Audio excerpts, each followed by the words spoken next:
बिस्मिल्लाहिर्रहमानिर्रहीम। अच्छा, अब हम डिस्कस करेंगे चार्ज डेंसिटी की वजह से जो करंट पैदा हो रहा है या करंट की किस वजह से बैटरी के अंदर जो प्रोड्यूस होता है वो बेसिकली चार्जेस की वजह से पैदा होता है। अब चार्जेस की तादाद जब हम कैपेसिटर को एसी सोर्स के साथ अटैच करते हैं तो एसी सोर्स की वजह से कैपेसिटर की एक प्लेट पे पॉजिटिव चार्ज आ जाता है, दूसरी प्लेट पर नेगेटिव चार्ज आ जाता है। चार्जेस की तादाद बराबर रहती है लेकिन हमें नहीं पता होता कि चार्जेस कितने हैं, काउंट नहीं कर सकते हम। तो याद रखिए, जब हम चार्जेस को काउंट ना कर सकते हों, हम चार्ज नहीं इस्तेमाल करते, वहां पर हम चार्ज डेंसिटी को इस्तेमाल करते हैं। नंबर एक बात ये पता होनी चाहिए आपको। दूसरे नंबर पे यहां से हमारे पास जो करंट पैदा हो रहा है वो करंट बेसिकली चार्ज डेंसिटी की वजह से पैदा हो रहा है। जब करंट चार्ज डेंसिटी की वजह से पैदा हो रहा है तो हम सिंपल करंट को डील नहीं करेंगे बल्कि हम डील करेंगे करंट डेंसिटी को। तो दूसरी बात यह याद रखनी है कि हमने करंट डेंसिटी यहां इस्तेमाल करना है और चार्ज डेंसिटी को यहां इस्तेमाल करना है। अब ये कैपेसिटर की एक प्लेट पॉजिटिव एक प्लेट नेगेटिव, दरमियान में एयर है या कोई डाई इलेक्ट्रिक मीडियम है। यहां पर अभी हम एयर इस्तेमाल कर रहे हैं तो इलेक्ट्रिक फील्ड पॉजिटिव से नेगेटिव की तरफ फ्लो करेगी।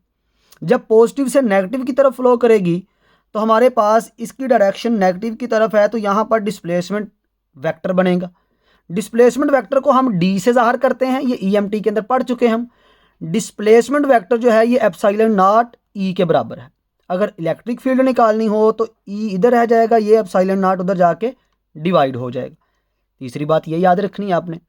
चौथी बात जो आपने याद रखनी है यहाँ पर वो है Ohm's law in microscopic form. अब Ohm's law in microscopic form क्या है?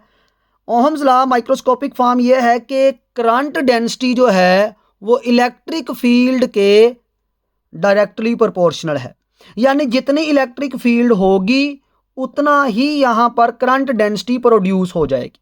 तो इलेक्ट्रिक फील्ड और करंट डेंसिटी डायरेक्टली प्रोपोर्शनल है, ये ओहम का लॉ है। लेकिन कौन सा? Microscopic law.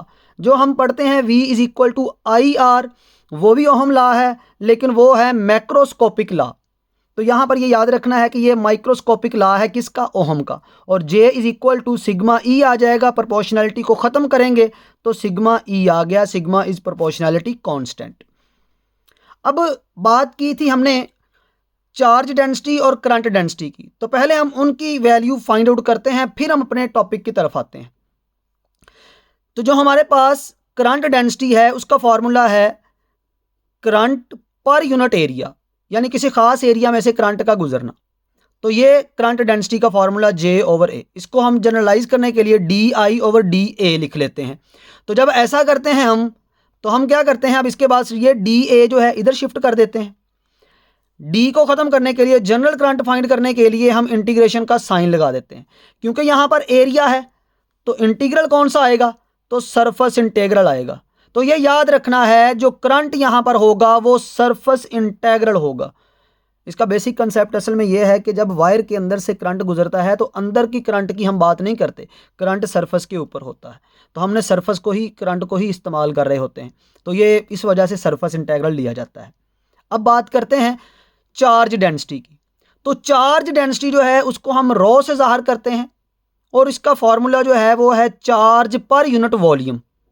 अब जनरल करने के लिए चार्ज के साथ भी डी लगा देते हैं, वॉल्यूम के साथ भी डी लगा देते हैं, तो ये dQ/dV आ गया। वॉल्यूम को इस तरफ शिफ्ट कर दें, इंटीग्रल का साइन अप्लाई कर दें तो ये आपके पास सिंपल Q आ जाएगा। यानी ये चार्ज आ गए हमारे पास in the sense of charge density. हमने चार्ज क्यों निकाला? क्योंकि हमें नहीं पता यहाँ पर कितने को चार्ज स्टोर होने हैं, चार्जेस की तादाद हमें फिक्स नहीं पता होती। इस वजह से हम क्या करते हैं, यहाँ पर चार्ज को इन the form of charge density हम कैलकुलेट करके रख लेते हैं। अब हमने कैपेसिटर को अटैच किया था एसी सोर्स के साथ, इसके ऊपर पोटेंशियल जो है वो स्टोर हो गया। अब कैपेसिटर एक ऐसी डिवाइस है जो डायरेक्ट करंट को कभी नहीं गुजरने देगा लेकिन अल्टरनेटिंग करंट को गुजरने देगा।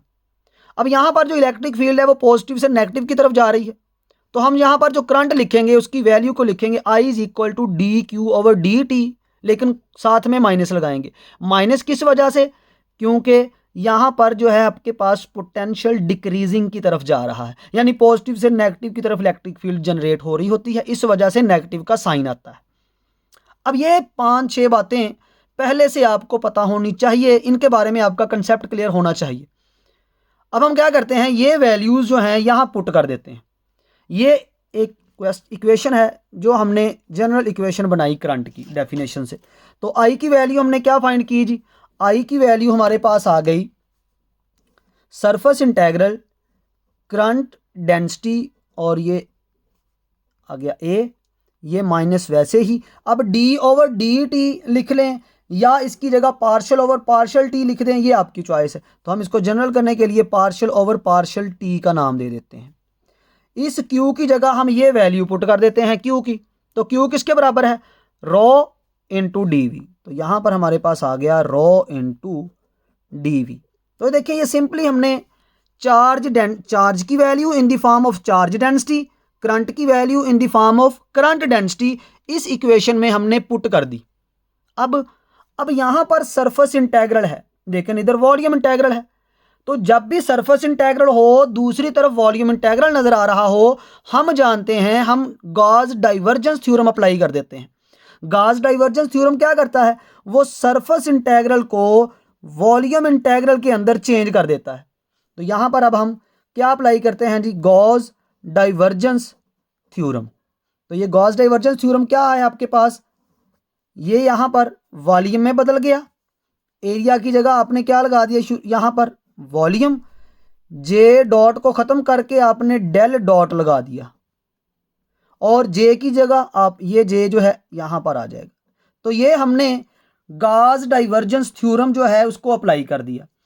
इज इक्वल टू किसके आ जाएगा, ये हमारे पास आ जाएगा minus partial over partial t, और ये रो कांस्टेंट है, इसको बाहर निकाल लेते हैं, और ये आ गया हमारे पास डी वी। अब हम ये वैल्यू इस तरफ ले आते हैं, तो इंटेग्रल वॉल्यूम वाला डेल डॉट जे, ये इधर आके प्लस हो गया, partial rho over partial t, और सब के बाहर हमने डी वी लिख दिया, इज इक्वल टू क्या आ गया, 0। अब वॉल्यूम इंटेग्रल जो है उसको अगर हम ऑपरेट करवाएंगे तो दूसरी तरफ 0 है, तो ये सारा कुछ किसके इक्वल आ जाएगा, del dot J plus partial rho over partial t is equal to 0। ये इस साइड पे ले जाएं, तो ये del dot J is equal to minus partial rho over partial t. तो ये हमारे पास इसका एक नाम है, इसे हम नाम देते हैं इक्वेशन ऑफ कंटिन्यूटी। तो अगर हमें ये क्वेश्चन आ जाए ड्राइव इक्वेशन ऑफ कंटिन्यूटी, तो ये जो अभी हमने काम किया है ये सारा आप करेंगे तो इस तरह से आपकी इक्वेशन ऑफ कंटिन्यूटी जो है वो भी ड्राइव हो जाएगी। अब हमारा जो टास्क है वो इससे अगला टास्क है, क्योंकि मेथड को इस्तेमाल करना है, इस वजह से हम क्या करेंगे, इसको मज़ीद अभी सिंपलीफाई करते हैं। चार्ज डेंसिटी की हमने प्रॉपर वैल्यू फाइंड आउट करनी है। तो अब हम ये जो हमारे पास जे है ये किसके बराबर है, तो हम जानते हैं करंट डेंसिटी जो है जे वो बराबर है सिग्मा ई के। ये हमने पहले इसीलिए लिखा था ताकि हम यहाँ पर इस्तेमाल कर सके। अब ये हमारे पास आ जाएगा डेल डॉट जे की जगह क्या पुट कर देंगे, ये value sigma E is equal to minus partial over partial t, और ये रो। अब रो का एक तो ये फॉर्मूला है, और एक फॉर्मूला आपने और याद रखना है कि रो जो है ये बराबर होता है डेल डॉट डी के। ये बेसिकली आपको पता है ये मैक्सवेल की फर्स्ट इक्वेशन है, del dot D is equal to rho, ये मैक्सवेल की फर्स्ट इक्वेशन है। तो according to Maxwell first equation हमारे पास ये ड्रॉ की जगह डेल डॉट डी अप्लाई कर देंगे, तो ये इक्वेशन आपके पास आ जाएगी डेल डॉट डी। अब नेक्स्ट स्टेप जो है हमारे पास उसमें हम क्या करते हैं जी, उसमें ये साइड आप इस तरफ को ले जा सकते हैं या इधर ही रहने दें, यहां पर भी कैलकुलेशन हो सकती है।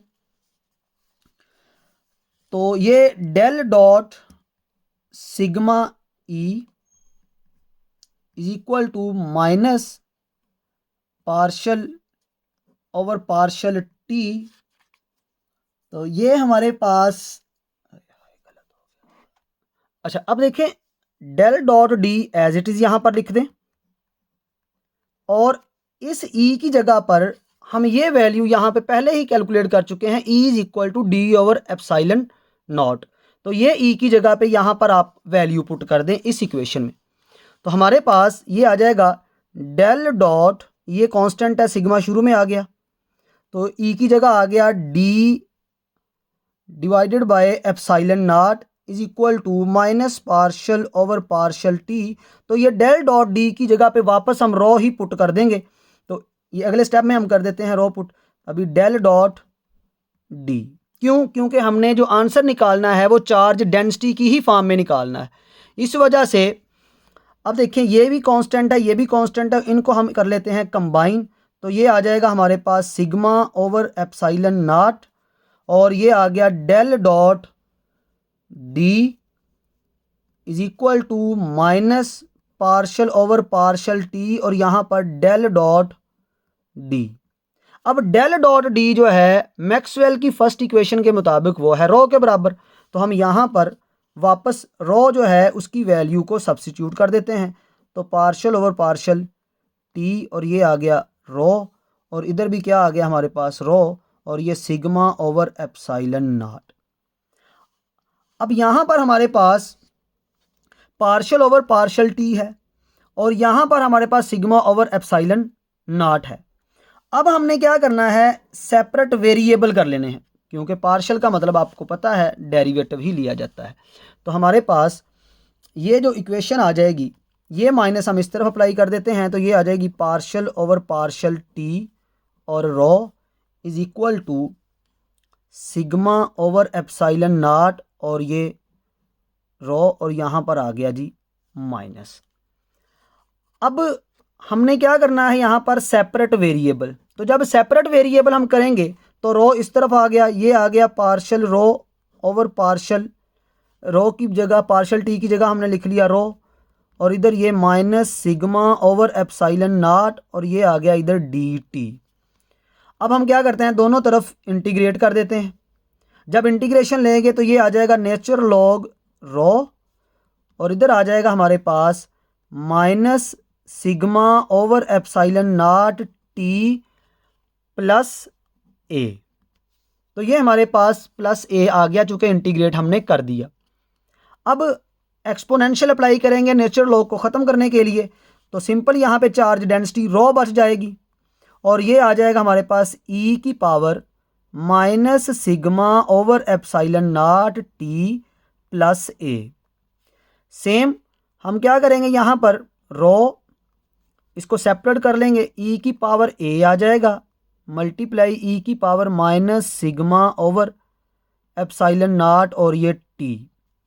अब ई ए कांस्टेंट है तो इसकी जगह पे हम क्या लिख देते हैं जी, सिंपली हम यहाँ पर रॉ इज इक्वल टू, यहाँ पर ई ए की जगह कोई कांस्टेंट से आपने बी लिख दिया और ये ई की power minus sigma over epsilon naught और ये टी। ये हमारे पास एक जनरल सॉल्यूशन आ गया।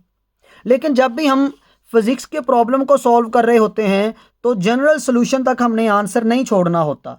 तो तब हम क्या करते हैं, हम उसमें इनिशियल कंडीशन अप्लाई करके जो आंसर निकालना होता है वो बेसिकली हम पर्टिकुलर सॉल्यूशन तक निकालते हैं। तो यहाँ पर इनिशियल कंडीशन जो है वो क्या है, इनिशियल कंडीशन ये है कि जब हमने बैटरी को इस्तेमाल करना शुरू किया उस वक्त टाइम मान लेते हैं शुरू में 0 है, तो उस वक्त जो उसकी चार्ज डेंसिटी है वो फुल चार्ज होने की वजह से उसकी चार्ज डेंसिटी मुकम्मल थी, फुल चार्ज था वो, तो रॉ नॉट आ गया। तो हमारे पास जब यहाँ पर हम वैल्यू पुट करते हैं टी की वैल्यू 0, तो हमारे पास रॉ की जगह रॉ नॉट रखने से rho naught is equal to ये बी की वैल्यू आ गई हमारे पास रॉ नॉट।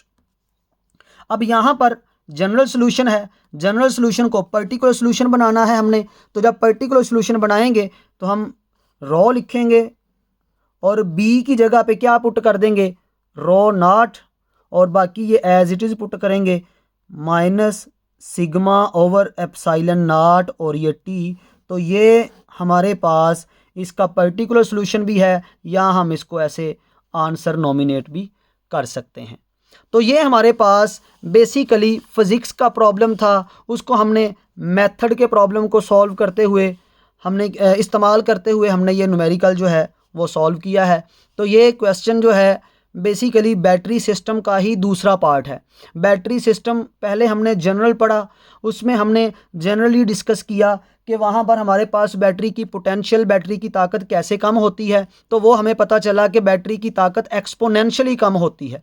और इस टॉपिक में हमने क्या पढ़ा, इस टॉपिक में हमने चार्ज डेंसिटी को पढ़ा। तो इसका मतलब ये देखें कि हमारे पास ये आंसर और ये जो हमने इससे प्रीवियस लेक्चर में डिस्कस किया था, ये तकरीबन एक दूसरे से आंसर मिलते जुलते हैं। यानी पोटेंशियल भी एक्सपोनेंशियली डिक्रीज़ होता है और जो चार्ज डेंसिटी है वो भी एक्सपोनेंशियली ही डिक्रीज़ होती है।